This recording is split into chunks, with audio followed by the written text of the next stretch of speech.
Hi, welcome to this series of videos in which I try and address frequently asked questions on financial acumen. In this video, we will pick up a question that I hear quite a bit, which is why do we need a balance sheet? So let's get right into it. The P&L is so simple for everyone. When we look at the P&L, like this one for a company, most of the terms appear quite familiar to us. These are terms like revenues and expenses or salaries or even depreciation sounds a bit familiar to us.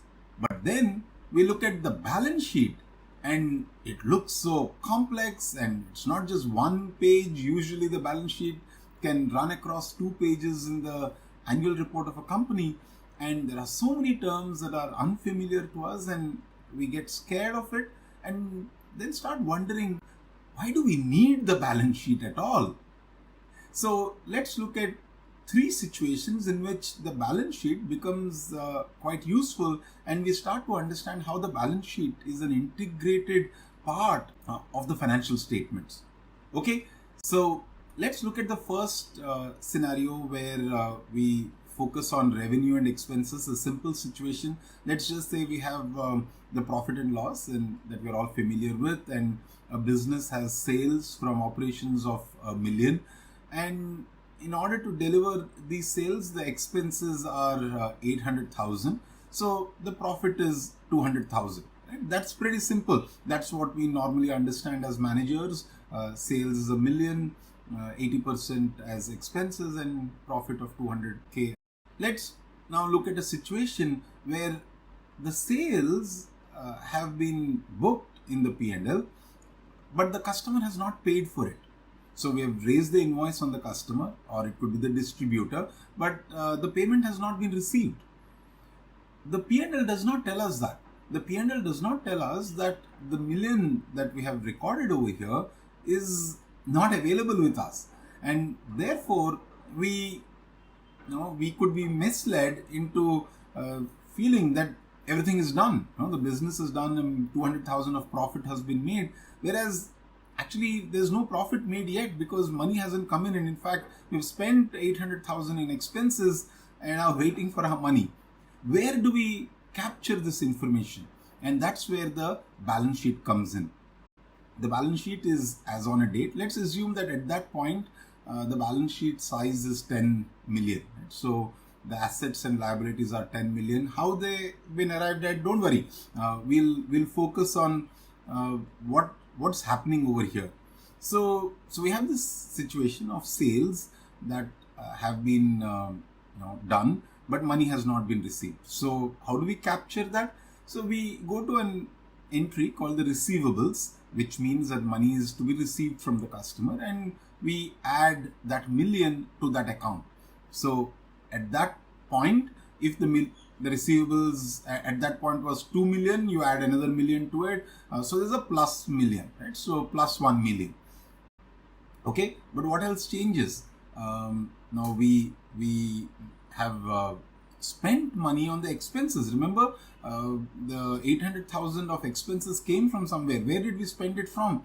Obviously, we used up some cash that we had in our bank, perhaps, and therefore there's a negative 800,000 from our cash. So we've lost 800,000, but receivables is an addition of 1 million. So now on the asset side of the balance sheet, we have a net increase of 200,000, and that's what will happen on the balance sheet, right? So we gave up 800,000 of cash but added $1 million of receivables. You must remember that a balance sheet always balances. Now we suddenly have an imbalanced balance sheet, 10.2 million on the asset side and 10 million on the liability side. So what's happening? What do we do? What's missing? Yes, there's one other item that we have to take into account, which is the profit. The company made a profit of 200,000 in that month, and that 200 also has to be recorded somewhere. And where do we record it? We take it into the shareholders' equity, because the profit of a company belongs to the shareholders. So we add 200,000 to the equity account. And Of course, now the balance sheet will balance because we have an additional 200,000 on the liability side or on the equity side. So the balance sheet has balance. But more importantly, I think what we need to realize over here is that the P&L only showed us incomplete information. If we didn't have the balance sheet, we wouldn't realize that cash has reduced by 800,000 and receivables has gone up by 1 million. And that's something that the management has to think about. So we have reduced our cash, but we have to collect that money. So the receivables account tells us that there's an action of collection to be done. And yes, the shareholders can notionally be happy that they made a 200k of profit, but that's not yet come in the form of cash. Okay, now let's look at another situation. So we have the same P&L and the balance sheet is now at 10.2 million on both sides. Let's say this company makes an investment in an asset.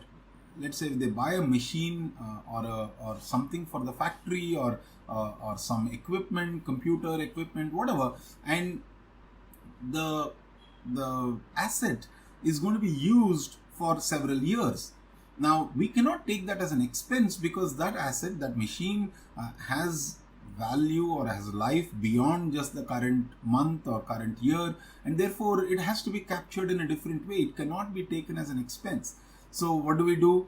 We create an account called the fixed assets, which is where the value of the asset that we have purchased. So we have paid 500,000 to buy this machine, and we now increase our fixed assets by 500,000 to record that there is an asset which has a value, which has life beyond the current period, and it has not been taken into the P&L yet, and it's something that we will use over the next 5 years or so. Okay, so we've added the 500,000. Obviously, we have to also record the change. What's the change?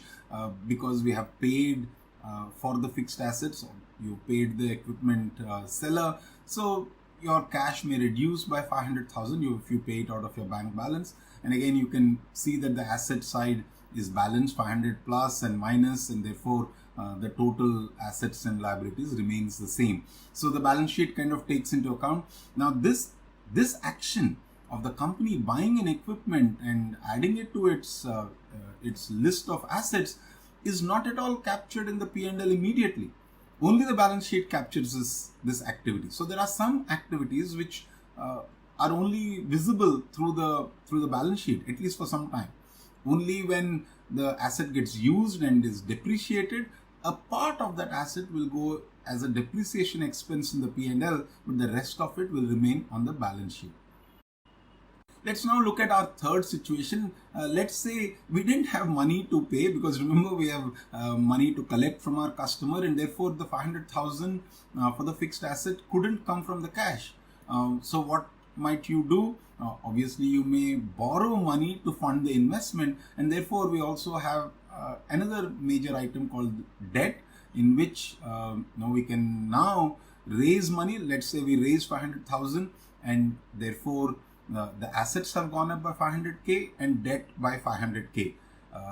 Now the balance sheet has to be changed because both sides have increased by 500k. Therefore now the size of the balance sheet has increased to 10.7 million. I hope you can see what has happened. Very simple things that keep the balance sheet balanced, but also there are certain activities that are happening in the business which are recorded only in the balance sheet.